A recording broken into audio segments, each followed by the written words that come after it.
Wow. What an amazing unboxing of that word, because, there's a lot of discussion about gender roles, which it sounds to me like you believe that in a family, there are roles to be had. Would you say that's true? Oh, 100%. Yeah, I have a very traditional view of that. Especially, I just had this conversation with my business partner upstairs this morning as I got into, mom is usually the softer one. She's usually the one that's more copacetic to feelings. Dad is usually the enforcer. And that's kind of the way it should be. You've got to have this yin and yang to balance out in life. Yeah, for sure. So, one of the things that I dislike about the media and what we hear in America is we always hear about the fringe. What about we got to include these people that are different than the nuclear family, or don't have that provider, supporter, and type of situation. I wish we heard more about the nuclear family, the traditional family, because there's a lot of value there. We didn't have it that way for 100 years, 200 years, 300 years, or whatever in America, because it had no value, So that's just one of the things that bugs me a little bit about the media today. But yeah, great answer. Thank you so much. So comparing fatherhood and leadership in business, what are the similarities and differences in those two roles? Ridiculously similar. I don't even know if there's a difference. I don't know if there's any separation between the two. If by chance one of my, 9 employees, soon to be 10, hear this episode, including my business partner, I am not trying to basically patronize them and think of them like, oh, you're just a little child and I need to do that. But the concerns are, and the way you have to tackle their concerns and their anxiety is much the same.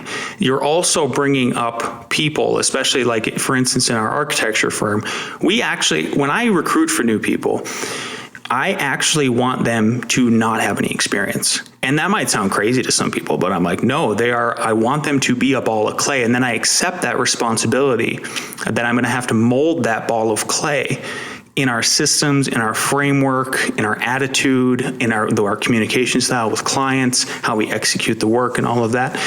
It's much easier to train something or somebody that is that, metaphorical ball of clay than it is to try to unwind and take out the baggage from people, right? Anybody who's just got out of a bad relationship and then they jump right into a new one, that baggage maybe hasn't had enough time to unload itself, so that you are starting fresh without baggage in that kind of situation. So the way it's so similar is I'll tell you 2 stories. The first one is my son was having a lot of trouble with his stepbrother. And this is just recently, in the last week or 2. The stepbrother thought he was stitching, or that my biological son was snitching on him. And it's completely not true. The source of what the information I got about some potential drug use was from somebody else. It's important for me to keep them anonymous, because then if they're anonymous, then how she heard that there's this potential drug use going on, it will continue, because then there's no suspicion. Everybody still feels like, oh, they can talk freely and do all these things and everything like that.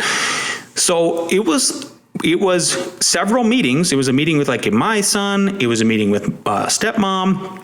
And then finally a meeting with stepson, about an 8 to 10 minute conversation just yesterday, smoothing out the whole situation in terms of here's the real story. Here's why I'm concerned about this potential drug use. And here's the overall arching idea about it.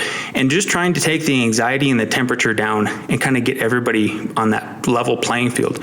So to kind of even speak back to that idea that, if the father versus the mother role, I think the man is typically more logical.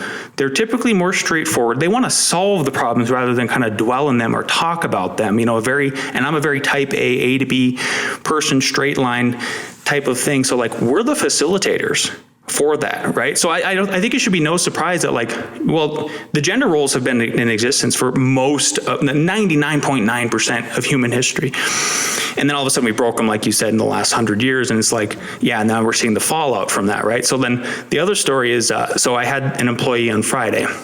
This last Friday, he left very angry from work that day. It wasn't because of anything I did. It wasn't because of anything even a client did. It was actually the government. He was just how do you, he asked, what kind of, do you have any tips for the mindset that I should be within to try to deal with these bureaucrats day in and day out?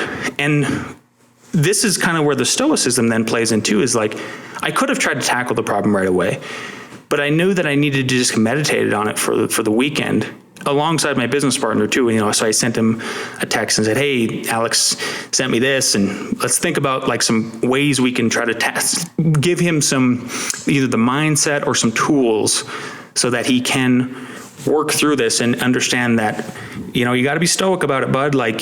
We're not getting rid of the government, even though, I even explained the idea that Rothbard says in For a New Liberty about at the end of his book, where he's like, if you could push the button and remove the government, would you do it or not? And I said, well, yes, I would. And I'm okay with comfortably removing all of them. And I would do this, that, and the other. I go, but the reality is, Alex, that even if we did that, you can't get rid of the rule of hierarchy, right? And Jordan Peterson outlines that pretty well with the lobsters.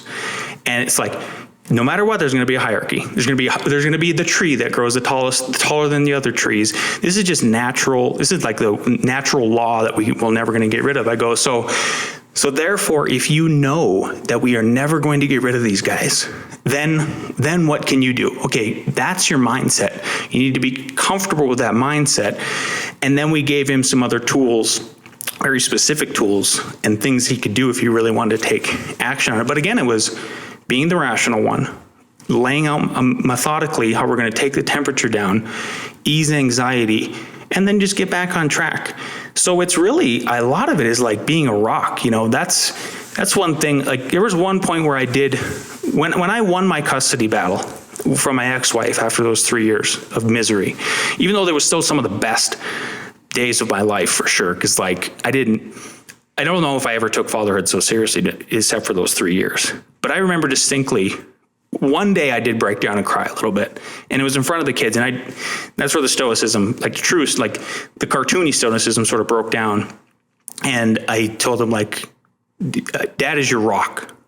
That's Dad. If I really had to explain Dad's Dad's always the rock.